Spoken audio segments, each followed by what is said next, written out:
Hello, welcome to my new video.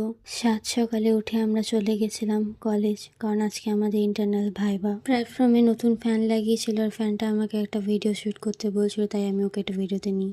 এখানে আমি জুতোর কালারটি দেখে মুগ্ধ হয়ে গেছিলাম, তাই ভিডিও না করে পারিনি। এখানে এই মহিলাটির পাটা মুচকে গেছিল, তাও একগাল হাসি নিয়ে বসে আছে। এখানে বার্তা পাওয়া যায় যে আপনার জীবনে যাই সিচুয়েশন আসুক, আপনি হাসি ছাড়বেন না। কাঞ্চনজঙ্ঘা এক্সপ্রেস ধরে আমরা রামপুরহাট পৌঁছাই। ওখানে টোটো কাকুটি আমাদেরকে বলে যে আমাদের কলেজে গেটে নামাবে না, কারণ তার বউয়ের সাথে তার ঝগড়া হয়েছে।